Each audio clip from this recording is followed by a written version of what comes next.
Around 12:45 p.m. today, we were dispatched to Washington Middle School here in downtown Albuquerque in regards to a shooting call. We soon learned that an isolated shooting between two male students had taken place. One had been shot and the other one had fired a weapon. The student who fired the weapon is in police custody right now, pending our investigation. The student who shot has unfortunately passed away at this time.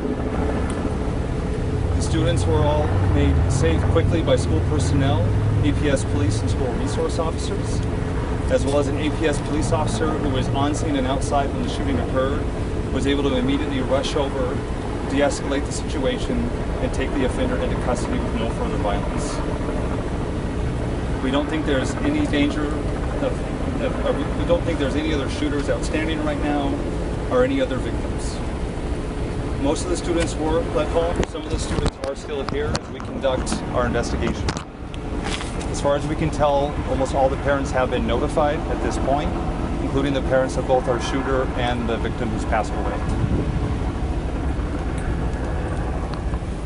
My name is Scott Elder, C-O-T-T-E-L-D-E-R.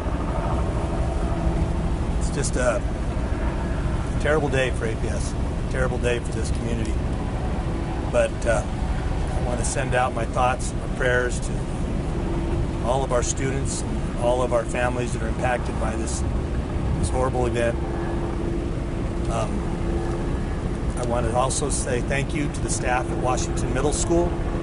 You showed tremendous courage and strength in keeping the other students safe and calm, and got them out safely to their families, especially our school resource officer who ran towards the event and tried to help, de-escalated the situation, and tried to provide assistance to the victim.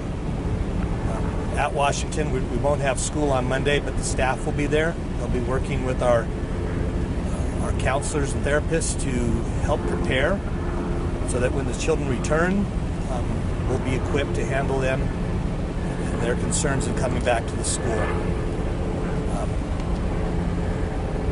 Thank you. And I'm Deputy Chief Eric GARCIA with the Albuquerque Police Department. We'd like to thank the APS officer who was on scene and did a tremendous job by herself. We'd also like to thank the other agencies involved, APS, State Police. I think we've all worked together for this, to work on this incident together. Of course, it's a tragic incident, and our thoughts and prayers go out to the families involved as well. You guys have any questions? I would say, can you tell us where the majority of the students were when the shooting unfolded? One of the lunch breaks was occurring at the time. How many students were outside and possibly witnessed the shooting? We're trying to determine that. We don't know right now. Gotcha. In regards to the student that was shot and the student that allegedly did the shooting, can you just tell us, we heard that there was some bullying going on between two students. Can you confirm that the school may have known that there was a bullying situation 2 days ago? We've heard that from multiple students that we spoke to who were leaving the school after the shooting. That is part of what we're investigating right now, and it's much too early to give any ideas on what led up to this. Would you be able to give the ages and the school grade of both students involved? I don't know the grade, but they're both approximately 13 years old. Where on the school property did the shooting occur? In this grass area where the track is. How many students in between are the park and like right back in there? Yes. How many students are there at the school altogether? Roughly 430. Was there surveillance that caught this incident? I'm sorry? Was there surveillance that caught this incident? That's also what we're investigating right now, and we are checking not just with APS, who's been fantastic in assisting in this, but all the businesses around to make sure that we capture the entire event. And on that, we want to add, some students might have witnessed this or have information that have already gone home. They might feel scared, and we understand that. Take some time to feel comfortable, talk to your parents about this incident, but please also reach back out to us, the police department. You can also talk to your teachers about it, your counselors, any school officials, or any adult that you trust. Tell them what you're feeling right now and that you might have information to add. It's going to help us better understand this. Right now, we just ask that they call 242 cops if they want to talk to a police officer about what happened. We will dispatch an officer or have a detective go and meet with them and talk to them. We're also working with the family advocacy, or the Safe House Center who helps do forensic interviews of children.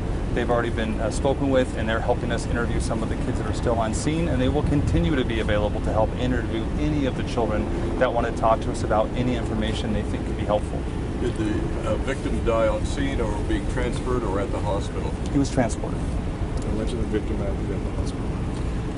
Also, one of the new victim advocates that the homicide unit just hired about 4 weeks ago was also on scene and has now been at the hospital with the family, working with the guardian and parents of the child who passed away. Have you determined how the shooter got a hold of this gun, if they brought it into school in their backpack, or what the case may have been? It is absolutely part of what we're looking into, but we don't have a conclusive answer yet. Any idea of how many shots were fired? No. Were there other students involved in this altercation, or was it just the two of them? It's kind of unsure right now. There were some students that were believed to have more information than others, and like I said, they're still at the school and being interviewed right now, but I don't know the context of how they would know that information. Can we confirm both students were male? Yes. This is the second shooting in a matter of hours that involved the public. Do you have any comment in regards to just what has taken place within the last 24 hours? Well, obviously we know gun violence is hitting the country nationwide. It's also here in our city, and I think it takes not only the police but the community as well to do something about this problem and address it head on.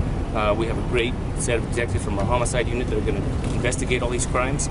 We have full confidence in them. But right now, this is a community issue. It's not just a police issue. We all have to work together for this.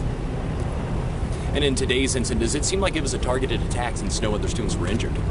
It's unsure. Again, remember, an APS police officer quickly responded near moments after it occurred and took law enforcement action that definitely stopped if anything further was going to happen, it was immediately stopped by the police officer who was at the school. Superintendent Elder, this is only the third day of school. Is it unnerving to see this happen already so early on into the school year?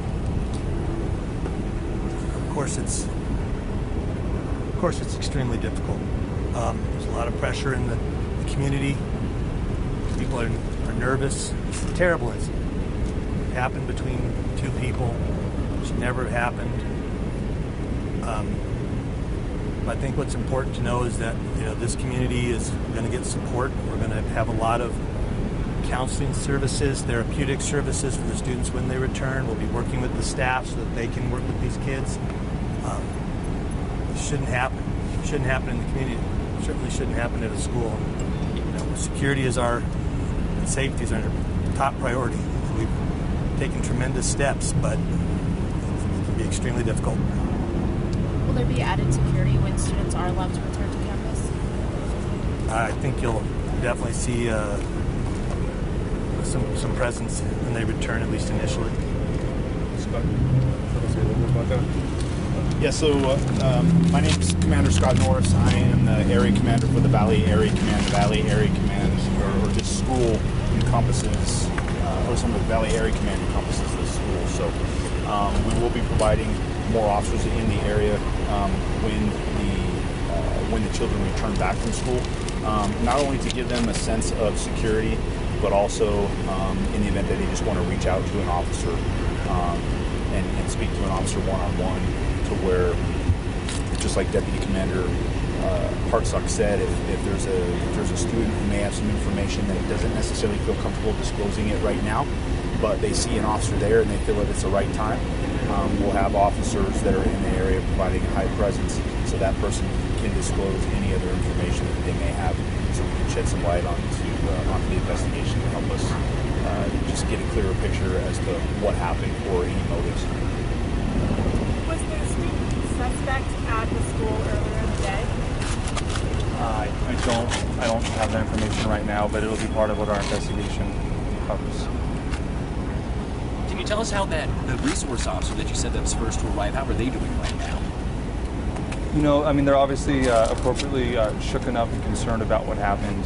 Not only did they stop it, they were the first one to render first aid to the student as he lay there. So again, they just did a tremendous job, and I'm thinking about that officer as much as I'm thinking about anyone else involved today, because they also witnessed it in a very personal way that's different than everyone else. Superintendent, will there be extra counseling services for students who may have witnessed this or may just have fears to go back to school? We will have what we call a D-SMART team, which is our crisis intervention team at the school to provide services for any student that needs it. I suspect there are students who will need those services, and so we'll provide them as best we can. Okay, thanks everybody. Appreciate it. We'll let you know if we have any updates. Thank you. Thank you.